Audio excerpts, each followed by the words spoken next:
नमस्कार दोस्तों, मैं हूं आपका दोस्त के बी। तो आज के इस वीडियो में हम 22 अगस्त 2022 को रेलवे ग्रुप डी के दूसरे शिफ्ट का जो एग्ज़ाम हुआ है, इसमें पूछे गए जीके जीएस और करंट अफेयर्स के प्रश्नों को हम लोग डिस्कस करेंगे।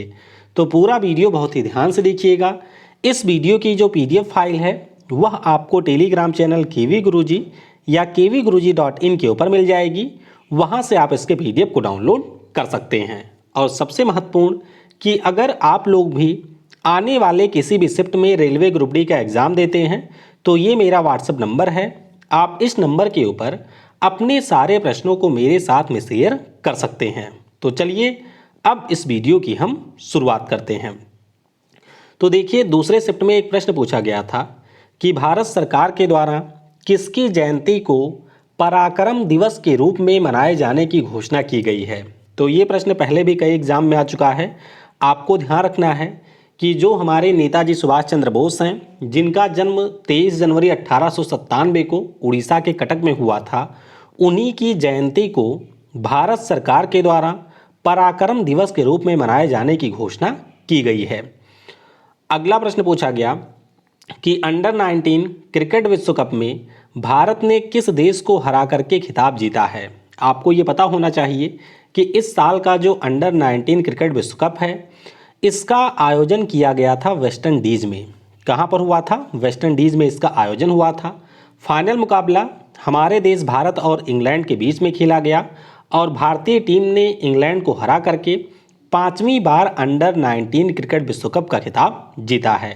आपको ये भी ध्यान रखना है कि यहाँ पर जो हमारी भारतीय टीम गई थी, उसके कप्तान का नाम था यश धुल। क्या नाम था? यश धुल इनका नाम था। और फाइनल मैच में अपने शानदार परफॉर्मेंस के लिए राज अंगद बावा को मैन ऑफ द मैच के पुरस्कार से सम्मानित किया गया था। वहीं पर अगर हम लोग प्लेयर ऑफ द टूर्नामेंट की बात करते हैं तो दक्षिण अफ्रीका के जो डेवाल्ड ब्रेविस हैं, इन्होंने पूरे टूर्नामेंट में सबसे अधिक रन बनाया था और इसीलिए इनको प्लेयर ऑफ द सीरीज के पुरस्कार से सम्मानित किया गया। अगला प्रश्न पूछा गया कि मार्च 2022 में चाइल्ड बजट प्रस्तुत करने वाला पहला भारतीय राज्य कौन सा बना है। तो आपको पता होना चाहिए कि इस साल मार्च महीने में मध्य प्रदेश की सरकार ने अपना बजट प्रस्तुत किया और उसी बजट में उन्होंने एक सेगमेंट रखा था चाइल्ड बजट का, जो कि आपके स्पेशली 18 साल से कम उम्र के बच्चों के लिए था। तो पहली बार ऐसा हमारे देश में हो रहा है कि किसी राज्य की सरकार के द्वारा चाइल्ड बजट को प्रस्तुत किया गया है। फिर एक कोई प्रश्न पूछा गया था हिंदी लेखन पुरस्कार से। अब ये एग्जैक्ट प्रश्न क्या था मुझे पता नहीं चला है। हिंदी लेखन पुरस्कार क्या है या इससे किस प्रकार का प्रश्न आया था, ये आप लोग मुझे नीचे कमेंट में बताइएगा। अगला प्रश्न पूछा गया था कि राष्ट्रमंडल खेल 2022 में भारत का ध्वजवाहक कौन था। और इस प्रश्न को देख करके आप लोग समझ सकते हैं कि जो हमारे करंट अफेयर के प्रश्न पूछे जा रहे हैं वो आपके जुलाई तक इंक्लूड कर लिए गए हैं। तो एटलीस्ट आपको जुलाई तक का करंट अफेयर पढ़ना है। ज़्यादा आपको मेहनत करने की ज़रूरत नहीं है।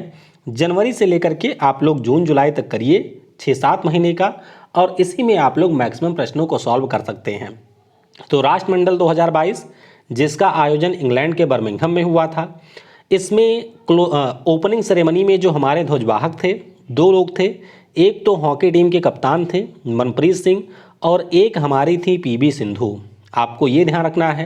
वहीं पर अगर हम लोग क्लोजिंग सेरेमनी की बात करते हैं तो निकहत जरीन जो कि हमारे देश के बॉक्सर हैं और टेबल टेनिस के महान खिलाड़ी अर्चंता शरद कमल, ये आपके क्लोजिंग सेरेमनी में ध्वज वाहक थे। वहीं पर आपको ये भी ध्यान रखना है कि इसमें जो मैस्कॉट था उसका नाम था पेरी द बुल। क्या नाम था? पेरी द बुल इस मैस्कॉट का नाम था। आगे आने वाले शिफ्ट में जो लोग एग्ज़ाम देंगे वो लोग ये सारी चीज़ें ध्यान रखेंगे कि ऑस्ट्रेलिया पदक तालिका में शीर्ष पर रहा था। इसने टोटल 178 मेडल जीते थे, जिसमें से 67 गोल्ड मेडल थे। अपने देश भारत की बात करते हैं तो हम लोग चौथे स्थान पे थे। हमने टोटल 61 मेडल जीता हुआ है, जिसमें से 22 आपका गोल्ड मेडल है, 16 सिल्वर मेडल है और 23 हमने ब्रॉन्ज मेडल यहाँ पर जीता है। अगला प्रश्न पूछा गया कि सेंट थॉमस चर्च, जिसे हम लोग सैंथोम कैथेड्रल बेसिलिका के नाम से जानते हैं, ये आपके कहाँ पर स्थित है? तो पहले दिन जब आपके चर्च से प्रश्न पूछा था तो उस समय मैंने आपको 6-7 चर्च के बारे में बताया था, उसके एक्स्ट्रा फैक्ट से ही ये प्रश्न पूछा जा रहा है। और सेंट थॉमस चर्च की बात करते हैं तो ये आपको तमिलनाडु की राजधानी चेन्नई में देखने को मिलेगा। बाकी सेंट फ्रांसिस की बात करें तो ये आपको केरल में मिलेगा। बेसिलिका ऑफ बोम जीसस जो कि यूनेस्को हेरिटेज है, ये आपके गोवा में स्थित है। से कैथरीन की बात करें तो ये चर्च भी आपको गोवा में मिलेगा। सांता क्रूज बेसिलिका की बात करें तो ये आपको केरल में मिलेगा। बेलान कन्नी चर्च की बात करें तो ये आपको तमिलनाडु राज्य में देखने को मिलेगा। एक बहुत ही सिंपल सा प्रश्न पूछा गया था कि भू आकृति के अध्ययन को क्या कहा जाता है? तो आपको पता होना चाहिए जो भी हमारे लैंडस्केप पृथ्वी या समुद्र वगैरह में पाए जाते हैं उनके अध्ययन को कहा जाता है जियोमॉर्फोलॉजी। क्या कहा जाता है? जियोमॉर्फोलॉजी इसे कहा जाता है। इसमें आपका भू आकृति विज्ञान हो गया, इसके अलावा हमारा ओशियन विज्ञान हो गया, क्लाइमेटोलॉजी हो गया, ये सारे आपके इसी के अंतर्गत आते हैं। अगला प्रश्न पूछा गया कि पंचायती राज व्यवस्था के लिए संविधान में किस भाग को जोड़ा गया था? तो पंचायती राज व्यवस्था से हर शिफ्ट में प्रश्न आ रहा है। आपको ये ध्यान रखना है कि जब हमारे देश में 73वां संविधान संशोधन होता है 1992 में, उसके बाद में पंचायती राज व्यवस्था में आपके भाग 9 को जोड़ा गया था। कौन से? भाग 9 को यहाँ पर जोड़ा गया था। आपको ये भी ध्यान रखना है कि भाग 9 के साथ साथ 11 नंबर की अनुसूची भी जोड़ी गई थी और भारतीय संविधान में टोटल आपके 16 अनुच्छेद भी जोड़े गए थे। एक प्रश्न और बताया गया कि आया था कि किस समिति की अनुशंसा के बाद पंचायती राज व्यवस्था को जोड़ा गया? तो आपको पता होना चाहिए 1957 में बलवंत राय की अध्यक्षता में एक कमेटी का गठन किया गया था जिसका नाम था बलवंत राय मेहता कमेटी, और इसी के द्वारा पंचायती राज व्यवस्था के 3 टियर सिस्टम को रिकमेंड किया गया था। तो ये भी आपको ध्यान रखना है। अब बात करते हैं बायोलॉजी की। तो बायोलॉजी से सिर्फ मुझे 2 ही क्वेश्चन आज मिले हैं। पहला क्वेश्चन कि पौधों में फ्लोएम किसके परिवहन के लिए उत्तरदायी होता है? तो आपको ध्यान रखना है कि जब हम लोग फ्लोएम की बात करते हैं तो ये आपके भोजन का परिवहन करता है पौधों में। मैंने आपको बताया भी था कि फ्लोएम हमारा जटिल अस्थाई ऊतक होता है पौधे के लिए और ये करता है भोजन का परिवहन। वहीं पर अगर हम लोग जाइलम की बात करते हैं तो ये आपके पौधों में पानी और मिनरल का परिवहन करता है, यानी कि जाइलम नीचे से ऊपर लेकर के जाता है चीज़ों को। फ्लोएम की बात करें तो ये ऊपर से नीचे भी लाता है, नीचे से ऊपर भी ये ले जाता है। अच्छा, एक चीज़ आपको और ध्यान रखना है कि इन दोनों को संयुक्त रूप से जटिल अस्थाई ऊतक कहा जाता है और ये आपके ट्रांसपोर्टेशन का काम करते हैं, इसीलिए इनको वैस्कुलर टिश्यू या फिर संवहनी ऊतक भी कहा जाता है। अगला प्रश्न पूछा गया कि स्लाइडन और स्वान का जो कोशिका सिद्धांत है वो किसके ऊपर लागू नहीं होता है? देखिए, ये जो कोशिका सिद्धांत है इन दोनों के द्वारा 1839 में दिया गया था और उस समय इन्होंने एक पुस्तक लिखी थी जिसका नाम था द सेल। और इस पुस्तक में इन्होंने बताया था कि जितने भी हमारे लिविंग ऑर्गेनिज्म होते हैं वे सारे कोशिकाओं से मिलकर के बने होते हैं, लेकिन इनका जो ये सिद्धांत है वह वायरस के ऊपर लागू नहीं होता है, क्योंकि आप सभी को पता होना चाहिए कि वायरस आपका लिविंग थिंग नहीं है। इसे लिविंग और नॉन लिविंग के बीच की एक कड़ी के रूप में माना जाता है और इसीलिए इनका ये जो कोशिका सिद्धांत है ये कवक, बैक्टीरिया, इन सभी पर लागू होता है, लेकिन वायरस यानी कि विषाणु के ऊपर ये लागू नहीं होता है। फिजिक्स की बात करते हैं तो फिजिक्स से मुझे कोई प्रश्न नहीं मिला है। अगर आप में से किसी को पता है तो व्हाट्सएप पे मेरे साथ शेयर करिएगा, जिससे मैं प्रश्नों को आपके लिए पीडीएफ में शामिल करके दे दूंगा। केमिस्ट्री की बात करें तो केमिस्ट्री से भी एक ही प्रश्न मिला है कि बोरान, कार्बन, फ्लोरीन और सोडियम को बढ़ते संयोजकता में व्यवस्थित करना था, यानी कि इनकी संयोजकता के ऊपर कोई प्रश्न पूछा गया था। तो अगर हम लोग बात करते हैं बोरॉन की तो आपको पता होना चाहिए इसका एटॉमिक नंबर 5 होता है। जब हम लोग इसका इलेक्ट्रॉनिक कॉन्फ़िगरेशन करेंगे तो ये आपका 2,3 हो जाएगा। और अगर हम लोग इसके वैलेंसी की बात करते हैं तो वो आपको 3 देखने को मिलेगा। क्यों? क्योंकि आखिरी कोष में इसके 3 इलेक्ट्रॉन हैं और ये आपके 3 इलेक्ट्रॉनों को बाहर निकाल करके पॉजिटिव चार्ज को बियर कर सकता है। फिर अगर हम लोग कार्बन की बात करें तो इसका एटॉमिक नंबर 6 होता है। अगर हम लोग इसके संयोजकता की बात करें तो ये 4 हो जाएगा, क्योंकि इसके आखिरी कोष में आपको 4 इलेक्ट्रॉन मिलेंगे।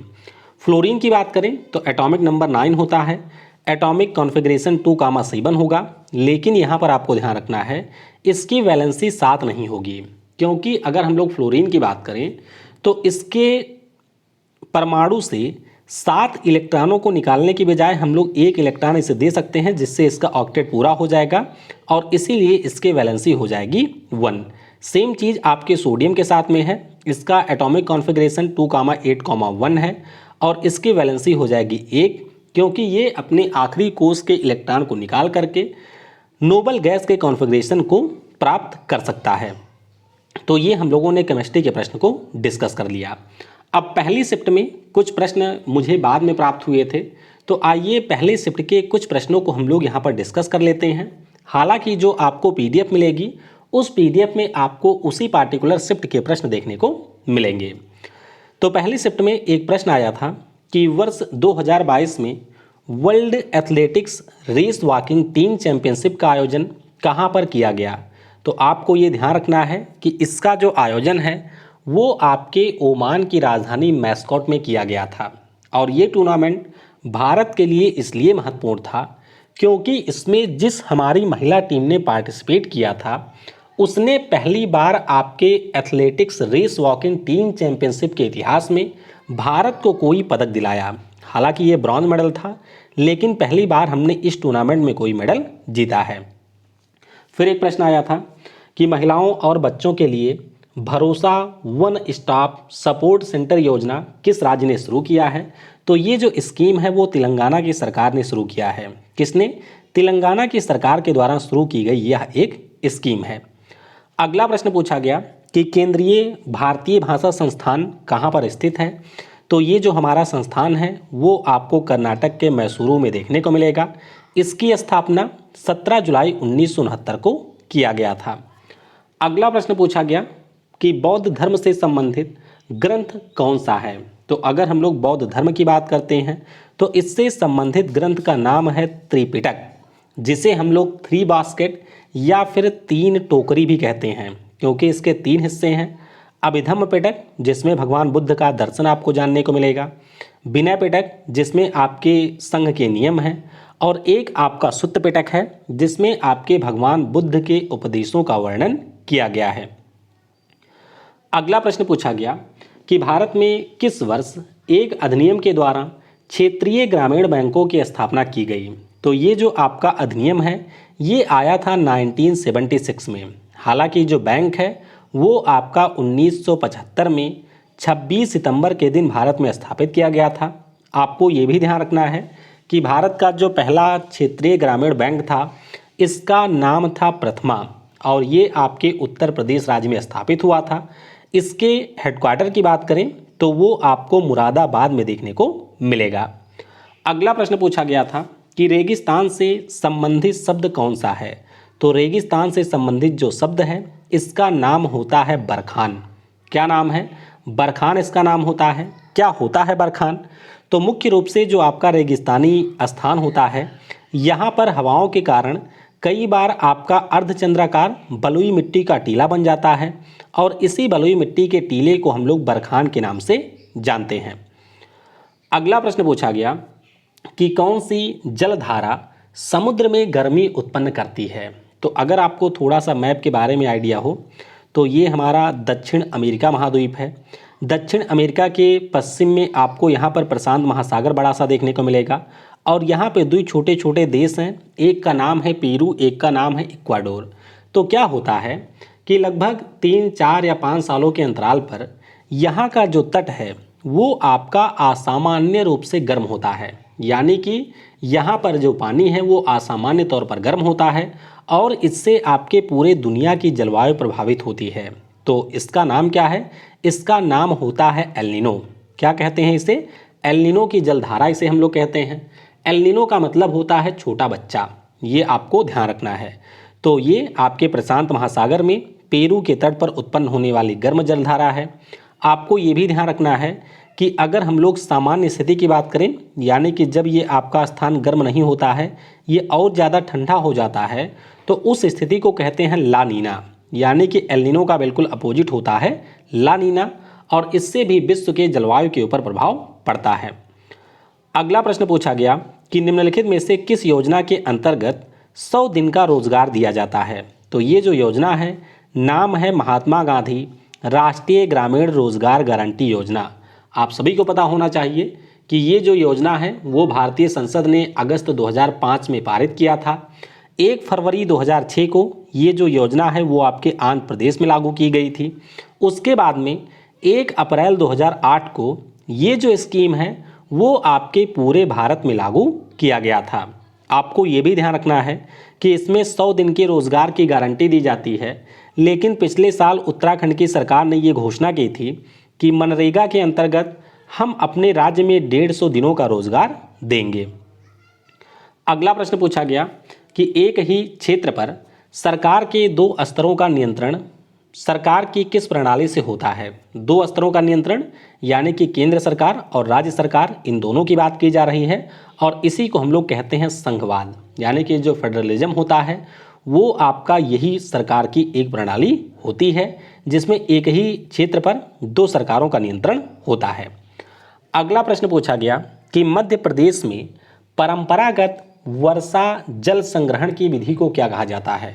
अब देखिए, जल संग्रहण की विधि अगर पूछा गया होगा एग्जैक्ट, तो उसका उत्तर तो मुझे नहीं मिला है, लेकिन मध्य प्रदेश में एक आपके ट्रेडिशनल सिंचाई की पद्धति है और इस पद्धति को हम लोग पॉट विधि के नाम से जानते हैं।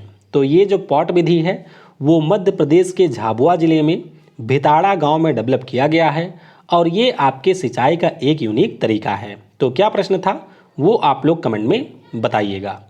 तो इस प्रकार से हम लोगों ने दूसरी शिफ्ट में जो भी प्रश्न मुझे प्राप्त हुए थे उन सारे प्रश्नों को डिस्कस कर लिया है।